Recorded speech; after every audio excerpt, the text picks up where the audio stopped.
субъективный болады, дұрыс па? Иә, субъективный болады, одан кейін жалпылама болады адамзатқа.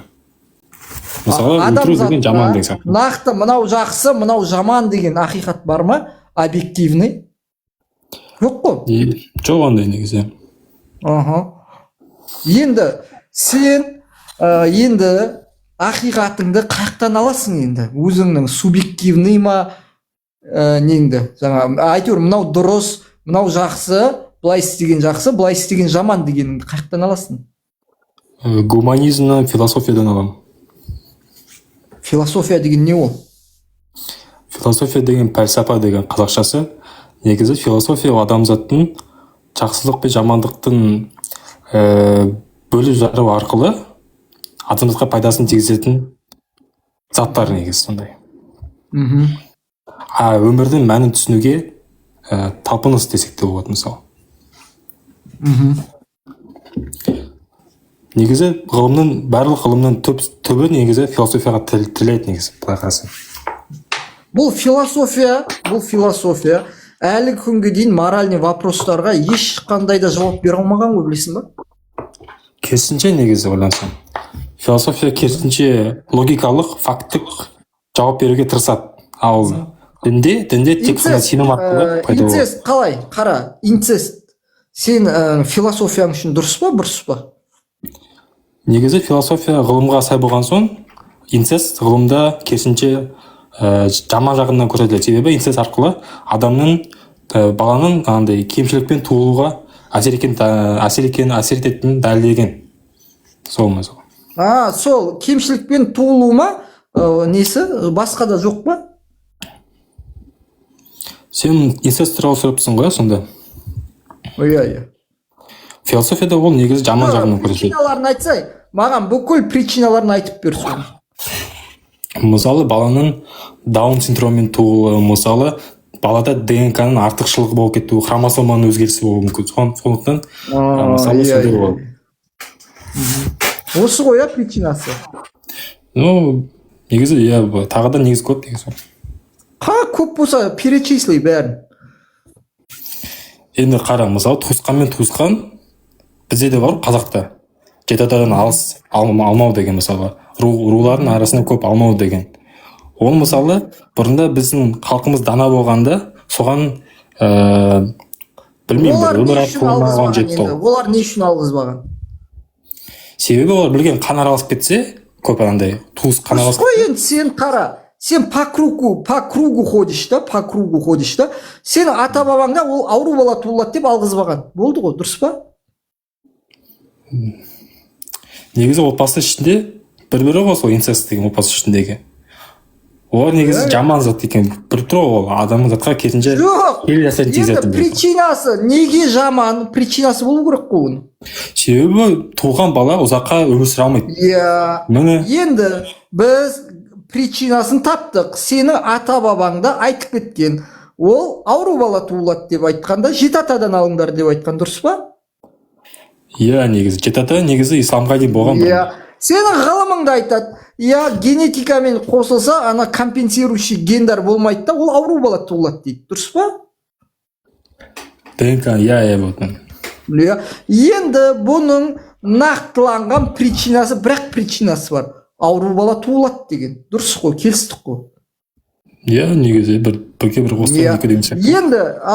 Енді одан сау бала туылса не істейміз сонда?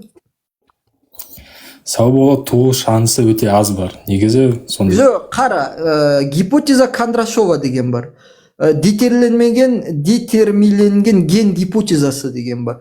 Ол неде гипотезада айтылады. Егер ағасы мен қарындасы үйленетін болса, қазіргі замандағы не ғой енді бұл ғылым ғой. Қарындасы үйленетін болса, оларды міндетті түрде генетикасын тексертіңдер деп айтады. Тексеріңдер деп айтады.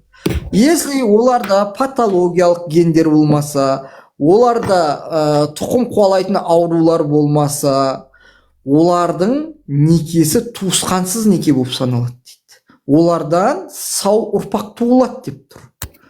Если жаңағы шешесі, ағасы мен қарындасы барады да генетикасын тексеріп, генетиктер сондай заключение беретін болса, сау ұрпақ туылады деп, значит, оларға үйлене беруге бола ма? негізі инцестті мысалы қара, Египетті білесіз ғой, иә? Аудитория біледі ғой Египетті. Жоқ, тоқта. Мен саған айтып тұрмын. Если врачтар, генетиктер, ғалымдар, профессор, академик, Кембридж университеті, Оксфорд университетінің заключениесі болса, Гарвардтың, сау ұрпақ туылады, апасымен, қарындасымен ағасы. Екеуің үйленсеңдер, міне генетикаларын тексердік, гендерің сау, патологиялық гендер жоқ, тұқым қуалайтын ауруларың жоқ, сау бала туу шансы 100% деп заключение берсе, оларға үйлене беруге бола ма деймін? 100% ешқашан бола алмайды. Жоқ, енді беріп тұрса деймін соған, беріп тұрса. Үйлене беруге бола ма деймін? Үйлену деген тек қағаз жүзінде ғана ол.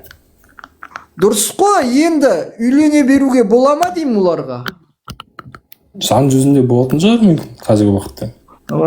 Болатын шығар, көрдің ба, сенің деизміңде ақиқат жоқ. Сенде ауру бала туылмаса, инцест жасай беруге болады. Көрдің ба? Қарасыш, сен қағаз жүзінде ғана болады да, негіз табиғат жағынан керісінше қате болып тұр ғой. Ол дұрыс қой. Ал туылды ал. Үйленді ал екеуі. Екеуіне сау бала туылса не болды? Сау бала, оның мысалы сау бала болмайды ешқашан, 100% енді. Сау бала гендері қара. Ауру бала инцестте не үшін туылады? Маған кәдімгідей материализммен жауап берші. Кәдімгі объяснимо дейді ғой, материализм это объяснимо дейді. Сонымен жауап берші маған. Сенікі дұрыс дейік ал. Қара, мен саған материализммен жауап берем. Если ол ауру бала, тұқым қуалайтын ауру не үшін туылады? Өйткені бір әкемен бір шешеден туылатын болса, олардың гендері ұқсап, тұқым қуалайтын аурулары болып, бір-бірінің гендерін компенсировать ете алмайтындай болады. Если олар гендері сау, таза, тұқым қуалайтын аурулары болмаса, олар үйленген кезде бір-бірінің гендерін компенсировать ететін нәрсе болады да, олар бір-бірін жауып кетеді. Түсіндің ба? Міне материализм объяснимый нәрсе. Сенің ғалымдарың айтады, біз жаңағы материалдық тұрғыдан бәрі объяснимо деп айтады. Генетикада объяснимо деп айтады. Теория жағынан болсын, мақұл. Сонда жақсы қарап. Сендерде бізде мұсылманда айтамыз мысалға, сау бала туылатын болса да, ол болмайды үйленуге деп айтамыз. Енді ол дін жағынан неп тұр ғой, запрет қойып тұр ғой. Дұрыс, иә. Енді дін жағынан моральдық тұрғы ұстаным жақсы ма екен? Дін керек пе екен, былайынша? Керек қой. Әрқалай негіз ол. Қалай әрқалай? Сен дінің болмаса, ничего не объяснишь қой, сенің балаң тұрып айтады ертең, мен қарындасымды алам дейді. Қарындасың екеуі бір-бірін жақсы көріп болса, сосын қызыңды мен балаң. Не үшін алуға болмайды деп айтасың, сен айтасың, сендерден ауру бала туылады деп айтасың. Олар барады да гендерін тексертіп келеді да, жоқ папа, біз сау бала туылады бізден дейтін. Сен причинаң не десе, сен причинаны объяснять ете алмайсың. Түсіндің ба? Болмайды. Қара саған сұрақ қазір. Әлемде сен қанша пайыз адам бір-бірінің қарындаспен ағасы үйленген көрінсең, қанша пайыз үйленеді екен? Білмеймін оны.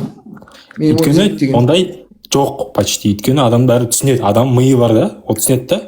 Отбасынан десін туылмайды деген. Қазір жоқ емес.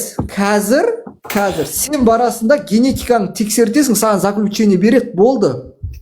Қазір қандай разница егер адам түсініп тұрса. Араб елдерін көрдің ба? Араб елдері қазір әрбір үйленетін адамға солай генетикаға тексеріп беріп жатыр. Ол араб елдердің өздері инцест болып жатыр ғой көбісі, былай қарасаң. Дұрыс қой енді, генетикасын тексеріп беріп жатыр. Если генетикасы нормально десе үйлене бересің ба деймін, саған айтам. Вот именно арабтарда инцесті көбінесе болып отыр. Қазіргі заманда болып отыр, 20-ші ғасырда. Бля, сен сутты түсінбейсің. Араб болсын, ол инцест деген нәрсе, ол арабта жоқ, Кім айтты саған арабта инцест бар деп? жоқ, жекечен қарасашы сен, мысалы қазіргі араб елдерінде көбісі, мысалы Ауғанстан өзінде Что там? Ол инцест болмайды ғой. мысалы қара, Ауғанстанда қазіргі талибандар сол инцест жағынан көп болып жатыр қазір. Почему-то. Инцестті түсіндіріп берші маған. Инцест деген не ол? Бір-бірінің туысқанына үйлену деген зат ол негізі. Туысқанына үйлену инцест болмайды ол. Қалай болмайды ол, сен бір ханың ғой сен. Ол инбридинг болады. Инбридинг болады. Енді ары берісі ғой. Отбасының ішінде дейік алдым. Отбасының ішінде инцест болады. Вот точкасын қой. Отбасының ішінде деген қара. Отбасының ішін түсіндіріп берейін. Әкесі мен қызы, шешесі мен баласы, болмаса қарындасы мен ағасы, болмаса інісі мен апасы, болмаса інісі мен ағасы. Міне. Мен жаңағы соны ғана айттым, сен күрделеніп қана айта салдың сен. Енді инбридинг деген не ол? Сенің немере двоюродныйдан алуың ол инбридинг болады. Бір атадан асып кетесің сен, түсіндің ба? Сенің балаң уже екі атадан туылады. Оның әкесі бар, оның ананың әкесі бар. Жақсы, мақұл.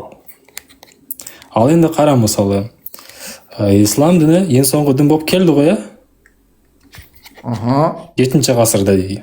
Шамалы.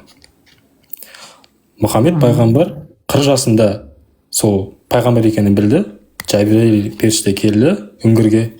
Содан 23 жыл бойы соған айтты, Иә. Мысалы қара, ислам дінінде көптеген христиан дінінен бар заттарды, мысалы, кей кезде еврейдің кітабы білесің ғой, Тәурат деген.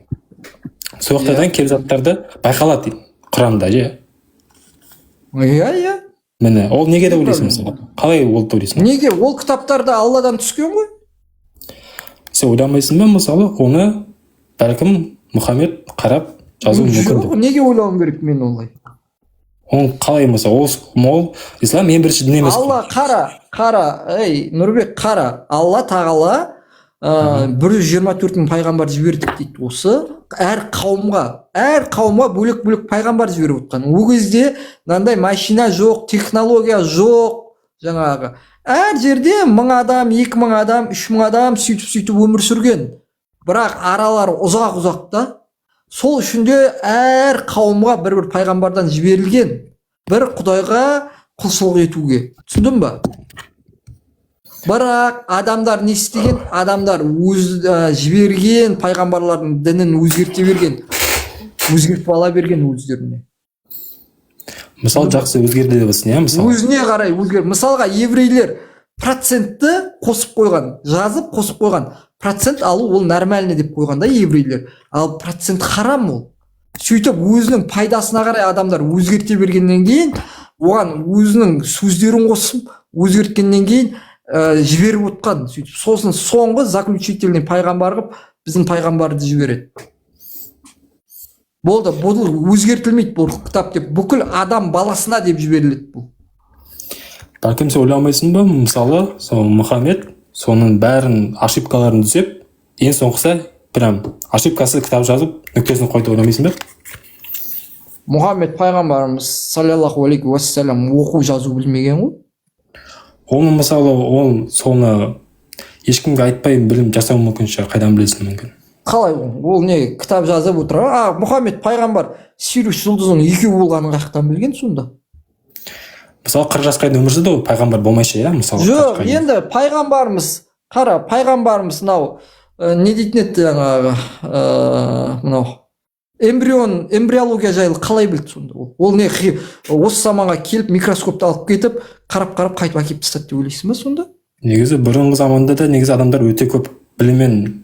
Енді бұрынғы заманның білімін алып кел, мен исламдағы эмбриологиямен салыстырайық, давай алып кел бар. Мысалы, исламның алтын ғасырында көптеген ғылым... Алтын ғасыр қашан болған білесің ба? Жақсы, одан кейін болды. Жақсы, мысалы, қара, егер ислам шындық болса, ақиқат болса, неге ислам дінінде өзара екіге бөлінеді? Шииттар мен сунниттар деп. Ол екіге бөліну деген ол не ол? Адамдардың ол істеп атқан нәрсесі ғой, қолмен жасалып. Бір адам келеді, бір адам келеді да, мысалға ИГИЛ деген нені білесің ба сен?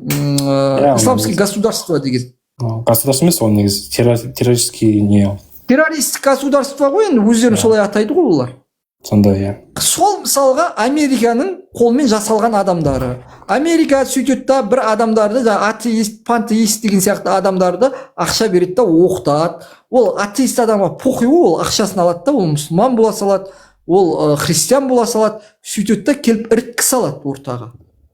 Нандай несі аз, білімі аз халықты артынан ертеді, өтірік пәтуа беріп. Көрдің бе? Ол күнделікті көріп отқан жағдай.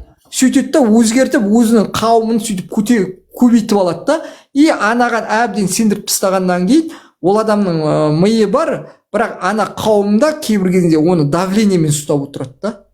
Мысалға анау Южный Кореяны көріп отырық қой біз, халқын давлениемен ұстатқанда давлениемен ұстатып отырады. Сол үшін де сөйтіп дінді өзгертеді. Ал бірақ біздің кітабымыз өзгермейді да, біздің кітабымыз өзгермеген ол. Сосын біз оған точно ақиқатын алып отыра аламыз. Түсіндің ба? ИГИЛдер шииттер ғана емес, Иранды білесің ғой қазіргі, ақш соғыс отқан Иран. Дұрыс қой, ИГИЛ тұрды жаңағы өз-өзін жарып жіберіп, жазықсыз адамдарды қырып деген сияқты. Бірақ бұл террористік ұйымды Роберт Пеппер деген университет бар, Американың Чикаго университетінің, Чикагский университетінің профессоры. 320 смертникті, осындай өз-өзін жарып жіберетін смертник боевиктерді неғған кезде, бұда діннің еш қатысы жоқ деп берген. Бұлардың істеп жүрген территориальный вопрос деген. Неге? Өйткені Америка, Израиль, Европаның мемлекеттері, бұл Сирия, Палестина, Ирак деген сияқты елдерді бомбалап бытшын шығарғаннан кейін бұларда өз жері үшін сондай отомстить етеміз деп істеген. Оны дәлелдеген Роберт Пеппер, Чикагский университеттің профессор. Оқысаң болады. Жақсы қара, мысалы қазіргі Иранда шииттар ғой. Дін жағынан шииттар, мұсылман шииттар олар. Вот, сен ойынша мысалы неге, мысалы ақиқат болса да, ақиқат мысалы Құдай дейсің ғой, Құдай сонында Мұхаммед пайғамбарға мұны осы ең жақсы, ең ошибкасыз кітап деп берді, иә? Неге соны адамды оқығаннан кейін бөлініп кетті даже екіге. Оны оқыған адам адам біреудің артынан ермеу керек. Адам дінге өзінің басын, ақылын қосып сөйтіп келу керек. Ал если ол біреудің артынан еріп, мынаның айтып жүрген дұрыс екен десең, ол ошибочный болып кетуі мүмкін. Түсіндің ба? Сол үшін де ол жан-жақты зерттеп, қайсысы дұрыс, қайсысы бұрыс екенін не қылу керек, талдау керек әр адам. Сенің миың бар ғой, ақылың бар ғой, Сен бір нәрсе істейтін кезде, бір саған важный жұмыс тапсырған кезде, сен миыңмен саралайсың, ойланасың. Мынау қайсысы дұрыс, мынау қайсысы бұрыс деп. Вот именно сондай ақылымен келу керек. Ал біреудің артынан тупо ит сияқты еріп кетсең, ол сен адасасың ондай болса. Оны саралайтын адам кітабы емес қой, айтыпсың, Құдайдың кітабы депсің. Құдайдың кітабына қалай адам күмән ете алады, айтшы. Не дейді? Оны саралайтын адам жазған кітап емес ол, Құран, Ол Құдайдың айтқан, жазылған кітабы, Оны адам оқыған кезде қалай күмән ете алады? Енді сен шейіттерің сол кітаптың емес, шейіттер екеуі бір ғой, Құран біреу ғой. Шейіт, сен рафидит деп айтады. Шейіттің өзі бөлінеді да. Рафидит дегендері бар. Ол рафидиттері основной суттан кетіп қалған олар. Мен уже бөлініп жатыр жан-жаққа. Қалай болады? Енді ол неден? Ол бір адамдардың ойлап істеп жатқан нәрсесінен ғой, түсініп жатсың ба? Әдейілеп дінді бұзу үшін. Мысалға, бұхарский еврейлер бар. Кім еді анау? Әбдісаттар ма еді? Сол ұстаздың айтқаны бар. Бұхарский еврейлер баласын мұсылманша оқытады. 20-30 жыл оқытады да, ананы имам қылады да, ана имамдық бергеннен кейін ана неше түрлі пәтуаны шығара береді исламға қарсы. Сондай нәрселер істеген. Біз көріп отырмыз ғой, не түсінбей тұрсың? Мен саған кәдімгідей айтып беріп тұрмын ғой. Негізі логика жағынан қарап ғой. Сенің мынау тәңіршілерің деген шықты ғой. Мысалға мына тәңіршілер тұрады да, мынау Россияның пропагандасына, ақшасына ереді да, өзінің ішіне іріткі салады. Сен білетін тәңіршілер ғана шығар мүмкін ол, сен білетін ғана. дұрыс қой, сен Түп менің ақиқатыммен тамырынан салыстырсаң, менің ақиқатым мен оның ақиқатын салыстырсаң, оны мен шашыратып жіберемін ғой, түсініп отырсың? мысалы түп тамырынан түркілердің көне негізі Сен де шашыратып жіберемін да, сенде де ақиқат болмағаннан кейін сен де шашыратып жіберемін. ақиқат адамның өзінің өмірге деген жақсылық пен жамандықты ажырату ғана болу арқылы өмір Дұрыс қой? ЛГБТ ақиқатында жақсы ма, жаман ба? маған ба ол менің көзқарасымнан ба? Иә.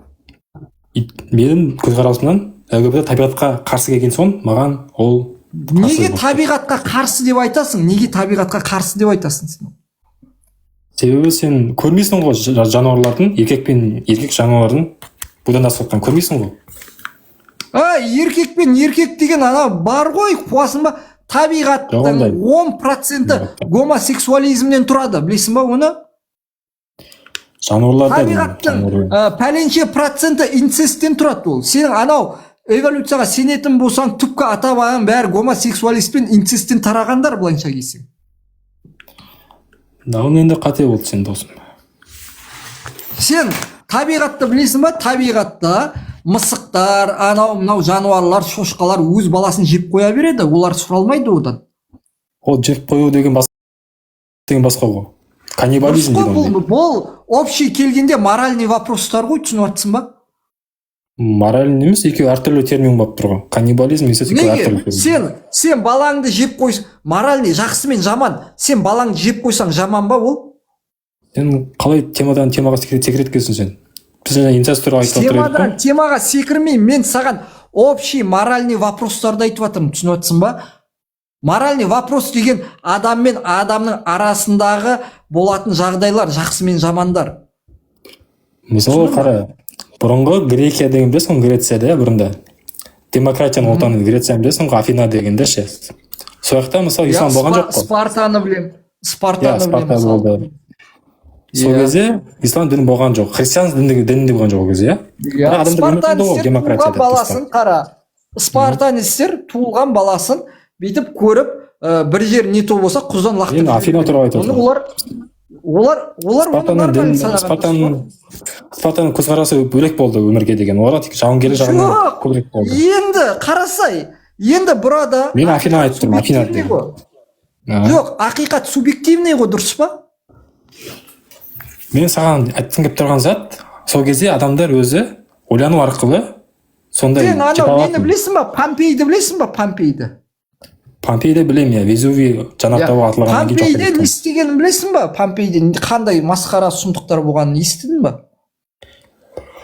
Естідім деген кезде оқыдым. Оны қалай істеймін, мен болған жоқ бұл жерде.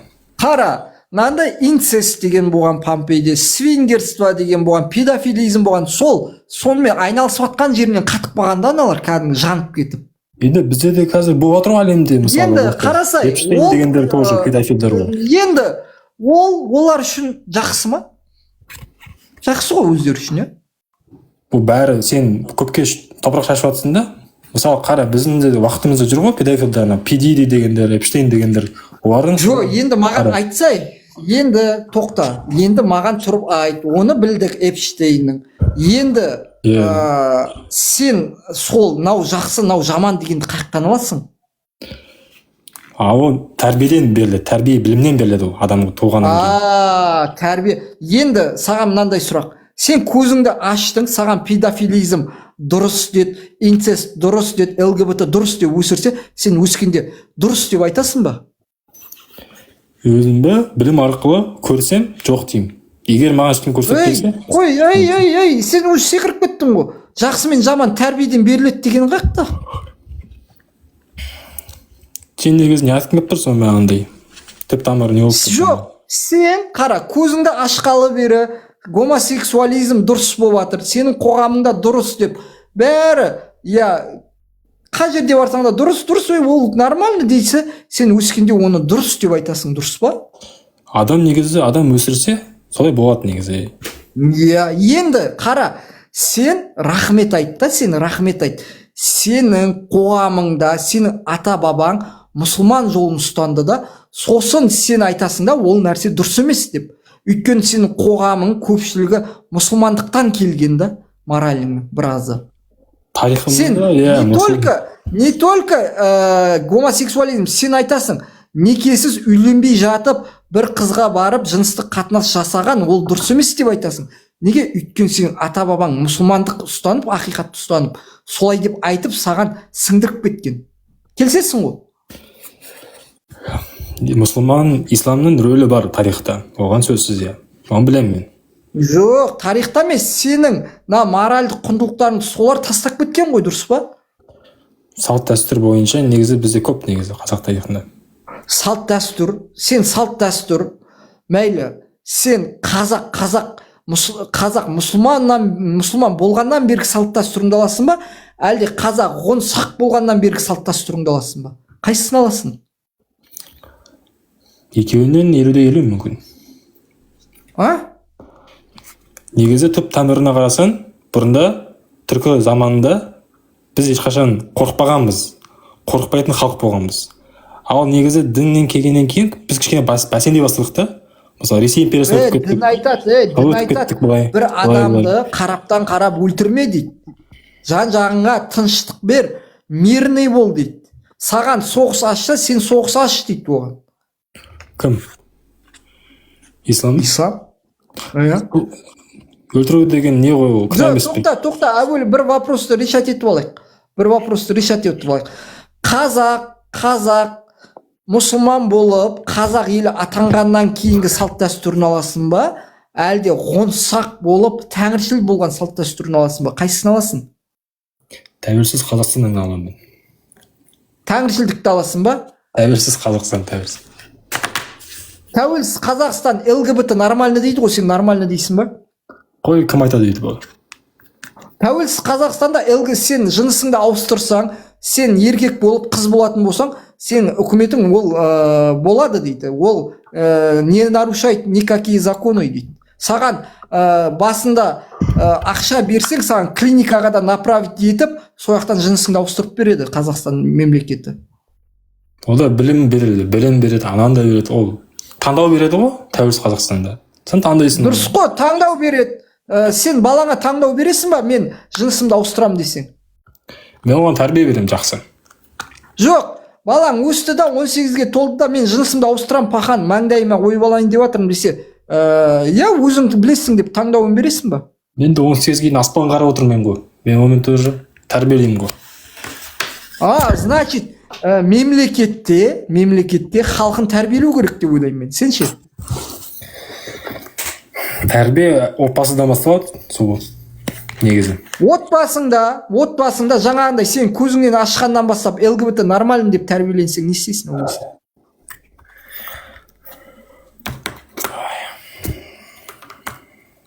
Тәрбиенің өзі субъективный да. Сен Европа елдеріне барсаң, Европа елдерінде 4 жастан бастап, садиктен бастап, кейбір елдерінде однополые отношения это нормально деп оқытылады екен да. Оны да тәрбие деп аламыз ба? Европа емес, бірнеше Европа елдерінде дейді. Бірнеше емес, ол мен нақтылап 4 жастан бастап деп айтып жатырмын. Садиктен бастап береді. Оның түгел бәрінде емес қой, сен олай обобщать етпесең. Мен саған айтып тұрмын ғой. Мен бір елінде деп тұрмын ғой, бір елінде деп айтып тұрмын мен саған. Оны да тәрбие деп аламыз ба? Тәрбие емес, это вынуждение дейді оны. Енді не, сен айттың ғой, мемлекеттің несіне қосыла берем дедің. Ал анау, сен мысалға жаңа Данияда барсаң, Данияда сондай екен. Отыра білемін, Болды. Значит, ақиқатында бір нәрсенің дұрыстығы, бұрыстығы, ақиқат екені дұрыс бекен объективті түрде, әлде бір нәрсенің дұрыстығы, бұрыстығы ол ақиқаты жоқ, әркім өзі біледі мекен ұстануыны. Қайсысы жақсы осының? Жалпылама берілетін түсінікті білімге жақсы негізі. Мемлекетте берілетін дұрыстап. Сол. Сенің ученыйың айтады. Сен ученыйың сөзін қосып берейін ба мына арада? Сэм Харрис деген атеистердің ученыйы бар. Бұл эволюционист өзі.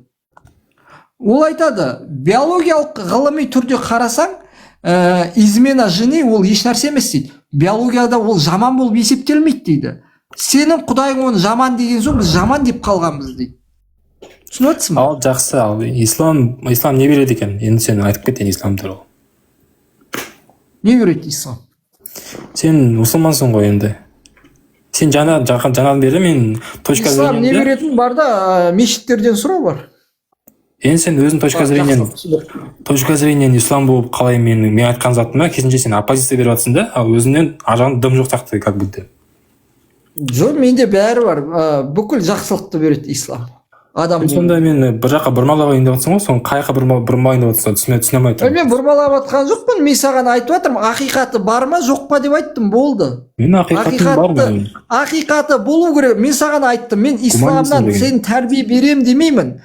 Мен саған айттым, бұл өмірде бір ақиқат болу керек па, болмау керек па дедім.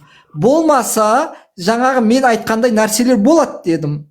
Ал ақиқат болса, сен сол ақиқатқа придерживаться етесің. Бір ақиқатыңды тауып ал сен өзіңнің. Түсіндің ба? Діндер дегенде мен діннен бөлек ақиқатты да көре аламын. Мысалы, оны адам қандай діннен бөлек ақиқатты? Айтшы, басқа бөлек ақиқат қай жерде бар? Ол негізі Құдай әрдайым адамға керек. Себебі адам біледі, адам өзі жалғыз туылды, өзі жалғыз қайтыс болады осы өмірден ше. И адамға қара, сен туылдың өзің жалғыз. Ақиқатыңның фундаментін, компасын, бағыттың қаяқта? Айтшы, болды сол. Сосын соны талдаймыз. Қара, адамның өмірінде дін маңызды рөл береді, ол бағыттаушы ретінде береді. Иә? Бағыттаушы емес, адам өмірінде адам болып қалу үшін дін керек. Адам болып қалма, адам болмаймын десең, болды ондай болса, хайуан боламын десең, дін не? Мысалы, дін ұстанбасаң адам болып кетпейсің ғой, жануар болып кетпейсің ғой сен қасқыр болып кетпейсің ғой, адам болып қаласың. Бірақ хайуанның тірлігін істеп кетесің ғой сен. Енді біз түбінен бәріміз хайуанбыз ғой, былай қарасаң. Тамақсыз өмір сүре алмаймыз мысалы. Не хайуан болсаң, енді сенің балаң жеп қою нормально ғой сен үшін, хайуандар үшін. Біздің тек қана миымыз жақсы дамыған басқа жануардан қараған кезде. Біз содан қарай өзімізді ойлап табамыз жаңағы дін дегенді, не дегенді. Миы жақсы дамығандар жаңағы білесің ғой сен адамның басында көптеген миллиардтаған нейрондар көбірек басқа жануарлар. Миы жақсы дамығанда, миы істейтіндер санасы бар, миы істейтіндер бар, ақылы барлар ғана адамда, қалған бәрі адам емес дейсің ба? Сонда хайуан дейсің ба? Адамдардың бәрінде бірдей нейрон ғой. Жоқ, мен саған айтып отырмын ғой. Миы бар, ақылы бар, санасы бар, солар ғана адам, қалған бәрі хайуан болып есептеле ма сонда? Негізі бәріміз жануарымыз ғой, сен керісінше қарсы шықсың, хайуан болсаң былай істе деп жатсың ғой. Ең керісінше істеп жатсың сен. Қалай соны түсінбеймін сен? Жоқ, сен балаңды өзіңнің жеп қоюыңа, ашыққанда балаңды жеп қоюыңды ақиқатында. Бізде санамыз бар, ақиқатында. Тоқташ, сен ашаршылық болды да, балаң тұрда, балаңды жеп қою ақиқатында жақсы ма, жаман ба? Сен ашсың.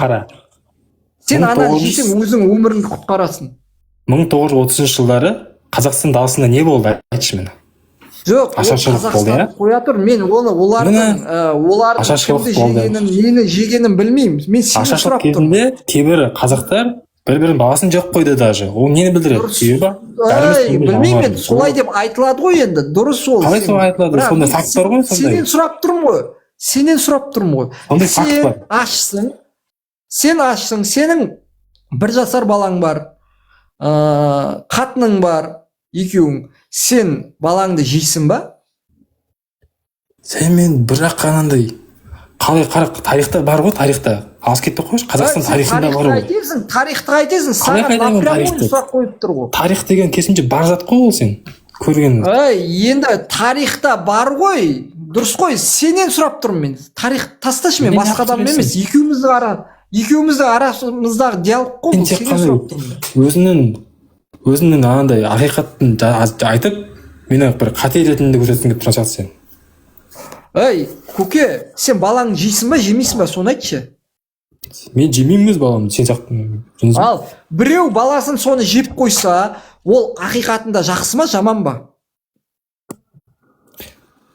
Жаман ақиқат ол болмайды ондай.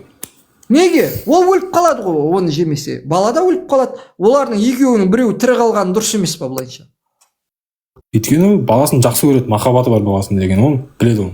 бірақ Лучше ашыққан өзін кезде өлтіресің. қара, любовь приходит и уходит, а жрать всегда надо деген бар ғой. Мейлі, оның Ашпасаң? сол аш болып отырып, әйелі айтты, мынау сенің балаң емес, мынау көрші Сереганың баласы деп айтты. Сосын анау резко жаман көріп қалды да, менің балам емес екен ғой мынау деп. Ол кезде жей беруге бола ма? Өйткені ол кезде адамның приоритеті өзгереді. Приоритеті деген бар. Приоритет деген. Не ол приоритет деген? Мысалы қара, сен алдында сенің әйелің тұр дейікші, біреудің әйелі тұр дейік, иә? И басқа бір танымайтын адам тұр. Ол кімді өлтіреді? Айтшы. Андай экстремальный случай болып тұр ол кезде. Не ол экстремальный случай деген? Қиын жағдай болып тұрған кезде. Либо сен өлтіреді, либо сен біреуді өлтіресің. Біреуді либо әйеліңді өлтіресің. Сен біреуді өлтіре саласың әйеліңді. Өйткені әйелің саған жақын. Сен әйеліңді білесің, танисың, жақсы көресің. Одан мен біреуді неге барып жазықсыз өлтіруім керек? Өзімнің өмірімді құтқару үшін ба? Қара, сен таңдау бар, иә? Сенде әйелің тұр, танымайтын адам тұр, иә? Сен кім таңдайсың? Танымайтын адам таңдайсың ғой. Мен өлтірмеймін, ешкімді өлтірмеймін мен. Енді сен де айттың сен өліп қаласың деп. Сен маған айттың, сен тамақ ішпесе өліп қаласың деп. Мен өліп қалайын, лучше өліп қалайын, ол біреуді өлтірмеймін. Мен де айттым ғой, өзім өліп қалайын деп тұрмын ғой. Балам жемей өліп қалайын. Сен өзің өліп қаласың. Мен неге өліп қаламын білесің ба? Менің причинам бар ғой. Қандай причина екен? Менің причинам, менің Құранымда айтады, бір адамды жазықсыз өлтіретін болсаң, бүкіл адамзатты өлтіргенмен де күнә арқалайсың дейді. Көрдің бе, саған сондай. Ал мен если Құдайға сенбесем, мен өлтіре салсам, оны ешкім білмей кетсе, мен сол өлтіргенім үшін 100 миллион доллар алсам, ол атеист адамға, сен сияқты адамдарға жақсы емес па ол? Көрдің бе, сен Құдайдан қорқу арқылы ғана істемейсің. Мен болсам өзімді істеймін. Просто так. Өйткені мен жақсы көремін. Сен өзің енді осыны өзің осыны маған эволюция арқылы, биология арқылы, дарвинизм арқылы түсіндіріп бер. Оған қалай кетіп қалдың сен дарвинизмға? Өйткені сен бұл мәселені діннен алмайсың. Сен бұны субъективный менің ішімде бар деп оны дәлелдей алмайсың. Бұны сен эволюция арқылы дәлелдейсің, дарвинизм арқылы. Жоқ, адамзат толады ғой, адамзаттың санасы бар ғой. Дінсіз ақ санасы бар да ол. Санасы бар. Дарвинизм айтады. Альтруизм деген нәрсе бар. Взаимный альтруизм бар. Когда саған біреу көмектескен кезде ғана барып, сен оған көмектесуің керексің. Әйтпесе болмайды дейді ол. Түсіндің ба? Значит, саған ол көмектессе ғана, сен оған көмектеспейсің. Ал сен қазір эволюцияның заңына қайшы келіп отырсың. Сен выживать кто сильнее деген бар ғой, білесің ба?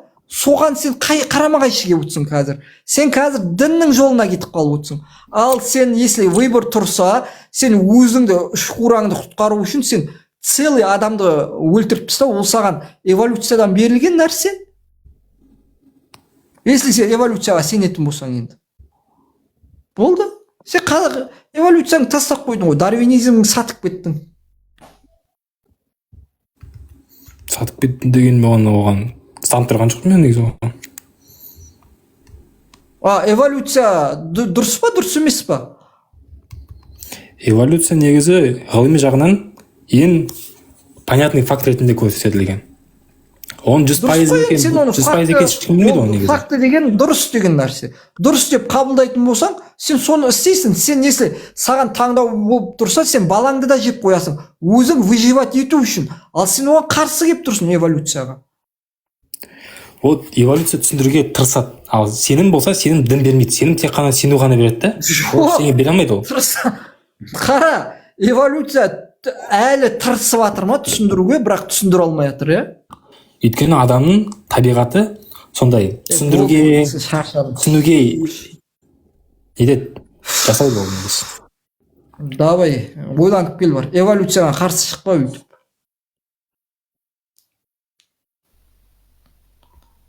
Так, келесі.